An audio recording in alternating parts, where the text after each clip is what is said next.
December 8, 1972, Midway impact. United Airlines Flight 553 crashed in Chicago during its approach to Midway Airport. The aircraft was a Boeing 737-222 that carried 61 people. It was scheduled to fly from Washington National Airport to Omaha with a stop in Chicago. The flight approached Midway under low clouds and light rain. Air controllers instructed the crew to carry out a non-precision approach to runway 31L. The crew needed to meet specific altitude and speed limits during this type of approach. The crew descended too fast and remained above the correct glide path. The aircraft crossed the outer marker higher than allowed, and the captain chose to continue the approach instead of breaking it off. This choice set the stage for the sequence that followed. The cockpit voice recorder and flight data recorder later showed that the aircraft leveled off near the minimum descent altitude, but carried less airspeed than needed. The stall warning system, known as the stick shaker, activated. The captain attempted to add power for a go-around. The spoilers remained extended, which reduced lift. The aircraft entered an aerodynamic stall at a low altitude, and the crew had little margin to recover. The jet descended through a line of trees, struck a house at West 75th Place, and broke apart in a residential block. A large fire spread through the wreckage and the nearby homes. 43 people aboard the aircraft died. 2 residents on the ground also died. The crash destroyed 5 houses and damaged several others. Emergency crews and neighbors rushed to pull survivors from the debris. The fire made rescue efforts difficult. The accident shocked the Chicago community because it placed the impact point in the middle of a dense neighborhood where families lived only a few feet from the flight path. The National Transportation Safety Board identified the primary cause as pilot error. Investigators noted that the crew tried to correct altitude problems at a late stage without a stable approach. The decision to continue the approach prevented the crew from restoring proper energy and configuration. The extended spoilers during the attempted go-around reduced climb performance and made recovery impossible. The investigation highlighted a need for strict rules on stabilized approaches and clearer guidance on when pilots must abandon an improper approach. The crash had several long-term effects.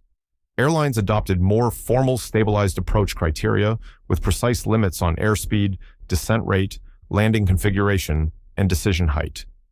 These criteria later became standard training elements across major carriers. The event also influenced updated go-around procedures. Pilots received stronger direction to execute a go-around early if the approach failed to meet required limits. Flight crews began to follow more consistent challenge and response checklists to confirm spoiler position, power settings, and flap configuration. The crash also influenced public discussion about airport design. Midway Airport sits inside a packed grid of houses, shops, and schools. The accident reinforced concerns about older airports with short runways and limited buffer zones. Although Midway continued to operate, the crash became part of wider debates about runway protection areas and land use planning around airports. The presence of well-known passengers drew national attention.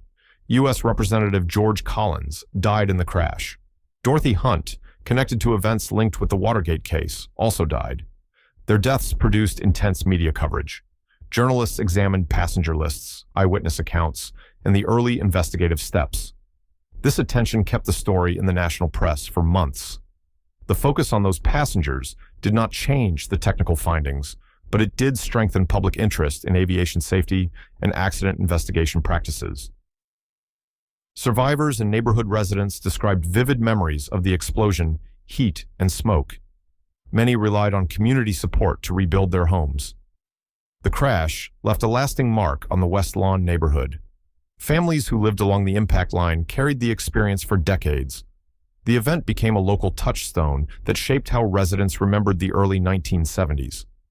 Aviation researchers cite Flight 553 as a case that shaped modern safety culture. The accident stressed the value of clear cockpit communication, steady monitoring of approach parameters, and a willingness to take corrective action without delay. The airline industry built later training programs with these lessons in mind. Many carriers improved simulator sessions to practice unstable approach recognition and immediate go-around response. The historical significance of the crash lies in its direct influence on approach safety, urban airport risk awareness, and training reforms. The accident revealed how a short chain of cockpit decisions could produce a major disaster. It also showed how safety improvements could rise from tragedy. The changes shaped safer operations for later generations of pilots, passengers, and communities below busy flight paths. For enthusiasts of historical ephemera, visit history-collectors.com to find collectibles that might complement your collection. You can own a piece of history,